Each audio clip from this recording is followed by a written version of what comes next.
Salut, c'est Rémi, j'espère que vous allez bien. On se retrouve dans cette vidéo aujourd'hui pour voir comment réaliser la migration d'un site internet. Alors ça, c'est mon ancien site, mon ancien blog étudiant. On voit qu'il y a le logo qui est cassé, qu'il y a des choses qui vont se superposer. Ça, c'est un site qui a été fait avec OptimizePress, donc c'est pas du tout un outil que je recommande. Donc j'ai refait le site qui est un peu mieux en fait. Il y a un rendu qui est beaucoup plus professionnel. Ce site est fait avec Divi. Il a été fait en local, entre guillemets, parce qu'il a été fait sur un autre nom de domaine. On voit qu'il est sur alpha.ressourcesgenerales.com et on n'est plus sur licence-eea.fr. L'objectif de cette vidéo, c'est de voir comment prendre un site qui est sur un autre nom de domaine, l'extraire, et le mettre directement sur le domaine principal qui va être le site en production. Alors la première chose, c'est de se connecter au site qu'on veut migrer, le dernier site qu'on vient de faire en fait, de se connecter au tableau de bord WordPress et d'ajouter une extension qui s'appelle Duplicator. Donc on va aller ajouter l'extension, donc elle n'y est pas dans la base de données de WordPress, il faut aller l'acheter. Donc vous tapez Duplicator, c'est Snapcrypt je crois, et vous allez pouvoir acheter Duplicator. Vous avez même une version gratuite qui sera largement suffisante pour faire ce que vous voulez faire. Donc moi je l'ai ici, je vais le chercher, je vais l'installer.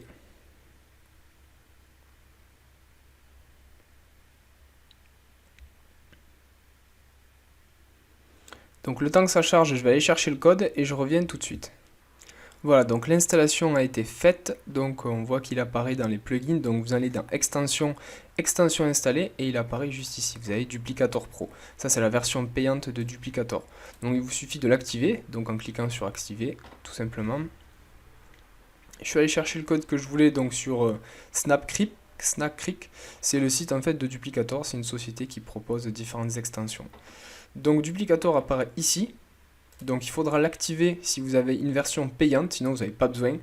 Vous allez dans licence et là vous allez pouvoir mettre votre clé de licence. Donc moi en l'occurrence il est déjà activé, donc j'ai pas besoin de le mettre. Ensuite, donc comment le paramétrer Duplicator? Donc moi ce que je fais, ce qui fonctionne très très bien à chaque fois, c'est vous laissez PHP code, vous laissez le query limit à 500, vous le mettez le format d'extraction en shell. Alors eux ils recommandent plus le dup archive, mais bon moi je trouve que ça fonctionne, enfin j'ai eu beaucoup moins d'erreurs en utilisant le shell zip. Et puis après le reste vous n'avez pas besoin de le toucher. Moi je vais le mettre à jour, parce que ça fait un petit moment que je ne l'ai pas mis à jour, et une fois qu'il sera mis à jour je pourrai directement faire tout ce que je veux. Tac, on va le mettre à jour tout de suite. Voilà, on est en 3.8.9. On n'a pas eu le temps de voir la nouvelle version. Voilà, donc là il est à jour.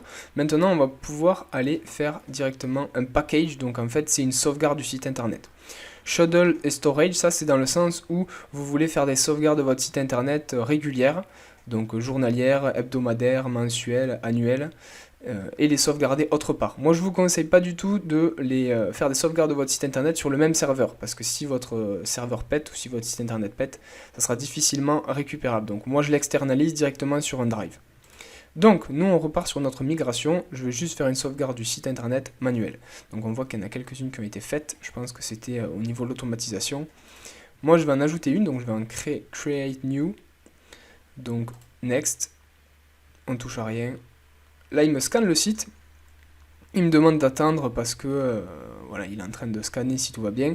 Il me dit que tout est good, donc ça c'est super. En fait, si vous voulez, si vous avez une ancienne version, il y a beaucoup de chances qu'ils vous mettent des petits warnings, des petits trucs rouges en disant attention, ça c'est pas bon, ça c'est pas bon. Et plus vous allez avoir votre plugin qui est à jour, mieux ce sera. En fait, ils ajoutent des fonctionnalités. Donc là, il me dit juste, il me notifie d'un seul truc, mais moi ça me dérange pas du tout. Donc je construis build, ça veut dire construire la sauvegarde. Building package. Il me construit la sauvegarde. Donc là on va le laisser faire, je vais le laisser tourner et puis je reviens tout de suite quand c'est terminé. Donc voilà, là c'est terminé, il nous a bien construit le package, donc la sauvegarde du site internet, elle est ici, on voit que ça a été fait manuellement. Schedule, donc ça veut dire que ça a été programmé. Des fois, quand vous le programmez, il y a certaines erreurs. Donc, mettez à jour Duplicator, revoyez les paramètres que vous avez. Même des fois, je le désinstalle et je le remets, ça fonctionne très très bien. C'est pour ça que des fois, quand les constructions de package ne fonctionnent pas, il vous met ce petit message d'erreur. Moi, je le laisse et dès qu'en fait j'ai des sauvegardes donc programmées qui fonctionne pas, il me met ce message, et dès que ça refonctionne, il me le met. Donc je vous conseille de ne pas l'enlever, ça s'enlèvera tout seul dès que ça refonctionnera. Donc, une fois que le package, du coup, la sauvegarde du site internet est faite, vous avez directement à faire, enfin, ce que vous avez à faire, c'est télécharger. Vous avez à télécharger deux choses. Donc, si on fait download, il nous met télécharger, du coup, le fichier installé et le fichier archive. Donc, qu'est-ce que c'est le fichier archive? C'est l'ensemble des fichiers de votre site internet, et le fichier installé, c'est le fichier qui va permettre de récupérer l'ensemble de ces fichiers et de les comprendre. Donc nous on va mettre boss file, donc ça veut dire télécharger les deux, tac, et le deuxième qui est ici le installer.php. Donc là, normalement vous l'aurez comme ça, vous n'aurez pas de 1, c'est parce que du coup je l'ai déjà, donc je le remplace, c'est pas du tout un problème. Je laisse faire le téléchargement et je reviens une fois que c'est terminé, à tout. Parfait, donc du coup nos deux fichiers sont téléchargés, donc on a le installer.php et l'archive en zip, donc en shell zip, qu'on va pouvoir aller utiliser. La prochaine étape, c'est quoi? Une fois qu'on a téléchargé une sauvegarde de notre site internet, c'est d'aller sur le site internet, donc licence, bon, mon site internet en fait en production actuellement que je veux supprimer. Donc vous, ça va dépendre de où est-ce que vous êtes. Si par exemple vous êtes hébergé chez OVH, vous allez pouvoir supprimer votre site via le FTP. C'est-à-dire que vous pouvez le faire soit via le FTP d'OVH, soit vous vous connectez à FileZilla, ce petit logiciel-là, et vous supprimez tous les fichiers. Donc moi je vais le faire directement ici. Il faut que je retrouve mes codes de connexion par contre. Alors, du coup, on ouvre FileZilla. Une fois qu'on est ici, donc il faut rentrer l'hôte, l'identifiant, le mot de passe et le port éventuellement. Ce qu'il faut savoir, c'est que donc, si vous êtes chez OVH, que vous n'avez pas de serveur attitré, donc dédié, que vous n'êtes pas sur une plateforme Plesk ou cPanel, il faudra récupérer un mail que vous avez envoyé automatiquement OVH au niveau du FTP, où vous avez effectivement l'hôte, l'identifiant et le mot de passe de votre site internet. Si vous utilisez Plesk ou cPanel, je ne vais pas vous expliquer parce que du coup, à mon avis, vous êtes beaucoup plus avancé que la plupart des personnes. Donc vous avez l'hôte, l'identifiant, le mot de passe. L'hôte, si vous ne connaissez plus l'hôte, sachez que c'est l'adresse IP de votre serveur, là où est-ce qu'est hébergé votre site internet. Ensuite, l'identifiant, ça va être l'identifiant que vous avez défini normalement, et le mot de passe. Donc port, c'est souvent, voire tout le temps 21. Donc là on fait oui. Et là en fait on voit qu'on a donc il faut aller dans httdoc et ensuite on voit qu'on a tous ces fichiers. Ça c'est le site WordPress. Donc qu'est-ce qu'il faut faire? Il faut tout simplement tout supprimer. Donc on va tout supprimer. Oui. Voilà. Donc là tout est en train de se supprimer. Ça va prendre peut-être un certain temps. Ensuite nous ce qu'on va faire c'est qu'on va aller directement chercher ce qu'on a téléchargé. Donc pour cela il faut aller dans mon fichier corbeille. Et ici, ils sont tous les deux ici. Donc, on est bien à la racine du site internet, donc c'est-à-dire http docs. Et ensuite, je vais le mettre ici. Donc, le premier, oui. Et installer, que je vais mettre ici aussi. Donc là, il est en train de se mettre. Le installer met beaucoup moins de temps parce qu'il est beaucoup plus léger. C'est tout à fait normal. Et ensuite, on a l'archive en zip qui est en train de se mettre directement sur la racine du site internet. Donc là il nous dit il y a à peu près 35 minutes, donc je vais couper la vidéo et on reviendra juste après, le temps que tout se supprime et que tout se remette. A tout de suite. Et voilà, on voit que là tout de suite les deux fichiers ont été uploadés et on voit que le reste a été supprimé. Donc on n'a que ça à la racine d'ailleurs, si on va sur le site internet tout de suite et qu'on recharge, on voit qu'on n'a plus rien. Donc c'est tout à fait normal. Donc la suite à faire, vu qu'on a sur à la racine de notre site, on a installer.php, c'est ça qui va nous permettre de récupérer la sauvegarde. Donc il suffit de faire /installer.php.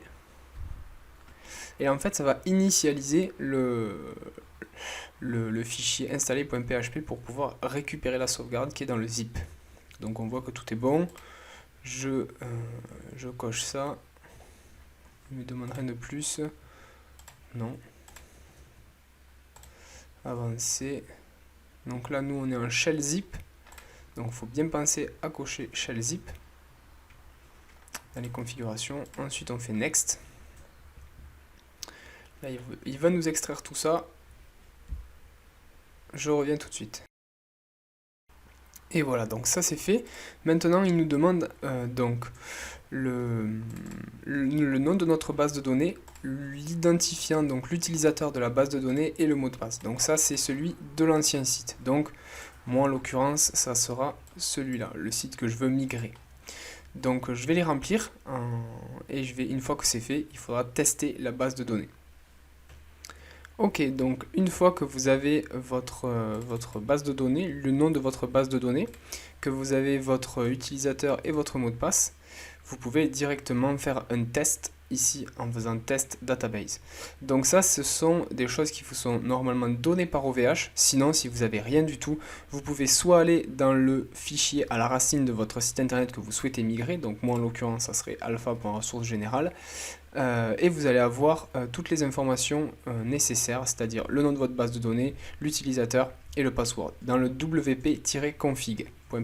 C'est un fichier qui est à la racine de votre site.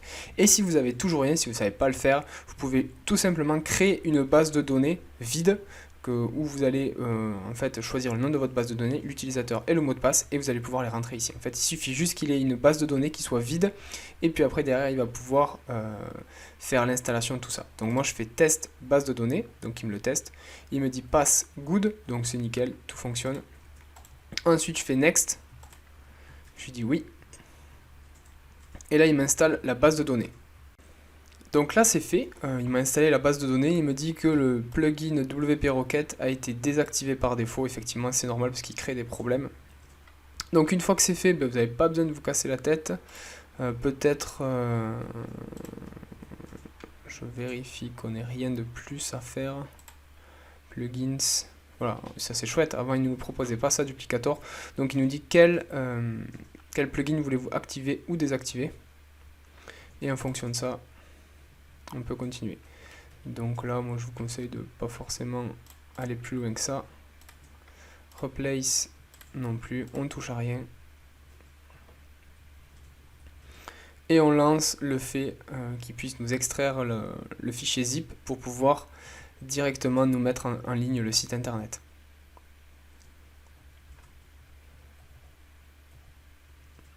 Et voilà, donc là normalement tout est fait, tout est bon. On va essayer de se connecter. On va voir ce qu'il nous dit. Donc moi je vais utiliser mes mots de passe, mon identifiant et mon mot de passe, et on va voir ce que ça donne. Et là du coup je mets identifiant mot de passe, je fais se connecter, se souvenir de moi d'ailleurs. Et on voit que tout fonctionne, qu'on arrive bien à se connecter au site internet. On va aller voir si notre site internet a bien été mis en ligne et qu'il a été remplacé par l'ancien. Et voilà, on voit qu'on a notre nouveau site internet qui est en ligne. Il y a le logo peut-être qui a sauté, il faudra que je le remette, mais sinon tout est en ligne. Donc il a également sauté ici, il y a peut-être un emoji à rajouter ici. C'est 2-3 bricoles, mais sinon notre site internet est fonctionnel, il est en ligne et on a tout qui fonctionne. Voilà. J'espère que cette vidéo vous aura plu, j'espère que ça vous aura été utile pour pouvoir migrer votre site internet du fait qu'il soit sur un sous-domaine ou en local et le mettre directement en ligne en production. Si vous souhaitez d'autres conseils, d'autres vidéos, d'autres tutos par rapport à WordPress, à Divi, au fait de créer son site internet et d'avoir de nouveaux clients, n'hésitez pas à vous abonner à cette chaîne YouTube, vous recevrez une petite notification concernant toutes ces vidéos, tous ces tutos.